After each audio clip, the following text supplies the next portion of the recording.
The holiday season is in full swing, and while it's showing gratitude, love, and joy, a lot of pressure, let's be honest. And to get us in the right frame of mind, we have someone who really has mastered the 5 resets, all of these things that we can do to filter out some of our stress. By the numbers, think about this. Gallup's 2022 Global Emotions Report found that 4 in 10 adults experience a lot of worry or stress. Raise your hand if you're one of those. All right. That's right. But we're going to talk about it on the show while we're having this joy. According to data from the National Health Interview Survey by the CDC in 2020, 20% of adults receive any mental health treatment, and only 10% receive counseling for therapy from a mental health professional. Dr. Aditi Nerurkar is a Harvard physician, nationally recognized stress expert, renowned Fortune 50 speaker and podcaster who is talking about it. And thank you so much for joining us. I appreciate you. The subtitle here, Rewire Your Brain and Body for Less Stress and More Resilience. You are teaching people how to rewire because it seems like stress and worry, it seems natural to me, and I feel like it's natural to humans. So stress isn't the enemy that we think it is. In fact, stress, there are 2 different kinds of stress. Oh, there are? Yeah, not all stress is created equal. There's healthy stress, and then there's unhealthy stress. Can you give me an example of healthy stress? Healthy stress is what got us here today. This amazing audience, you and I, we woke up on time, we got dressed, we got to work. Everything good in your life is because of a little bit of healthy stress. It's when stress goes haywire, is that when it becomes really problematic. Okay, and you have the 5 resets. Take us through what we need to do.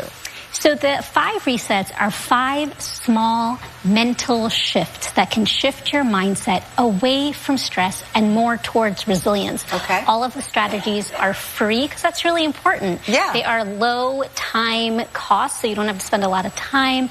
And most importantly, they're science-backed and effective and practical to build into our everyday life because we have a messy, overscheduled life, most of us. So you have us list these things where stress comes from and also where we can find the cure. Childhood, work, vacation, community, solitude, retirement. What do these things have in common? I know you call it the lifetime in a day, but how do we do all of this in a day and not feel stressed? I'm stressed by the list. So this is the universal prescription and an antidote to hustle culture. So when you live a lifetime in a day, you are using all of these various elements, these 6 elements, and bringing them into one single day. So you spend a few minutes in childhood in wonder and play.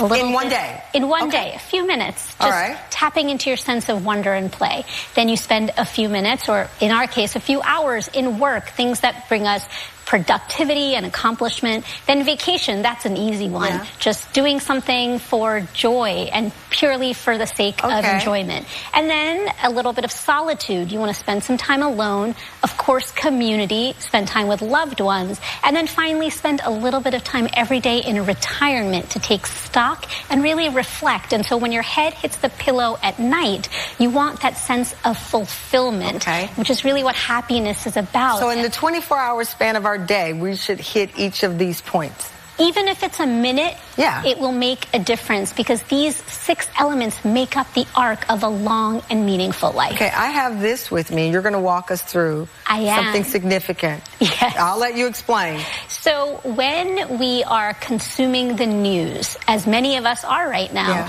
we can develop something called popcorn brain. And popcorn brain is a real biological phenomenon. And what happens is that our brain circuitry starts popping. We are overstimulated. Wow. And it's a real threat when we're feeling stressed, because when we're feeling stressed, part of our brain is focused on survival and self-preservation. Yes. There's this thing called the primal urge to scroll. Right. And what we do is we want to stop checking our phones so much. So you say our phone should be X amount of distance from us? Yes. How far? 10 feet away during the day.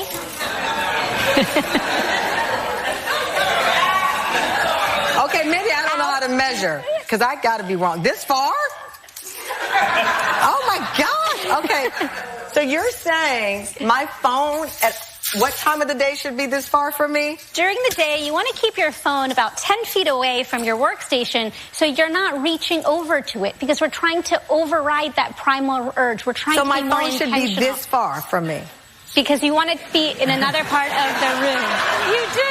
And then at night, how far? And then at night, you want to keep it off your nightstand. So off your nightstand, but it doesn't have to be this far. No, of course not. Okay, but in the day, yeah, when you're at home, you're watching right now, move your phone 10 feet away. And how does this relieve stress for me? Because you're not checking your phone. I like closeness. See, I'm moving in closer to you. I enjoy the closeness of you and my phone.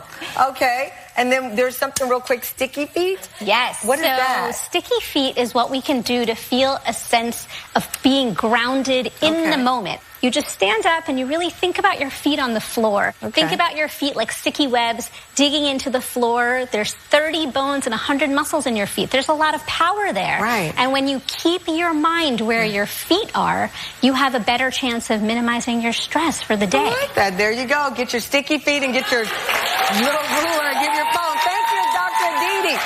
The book, you can pre-order it now. It is called The 5 Resets. Rewire your brain and body for less stress and more resilience. It is out in January. Perfect time for the reset of the new year. We'll be right back.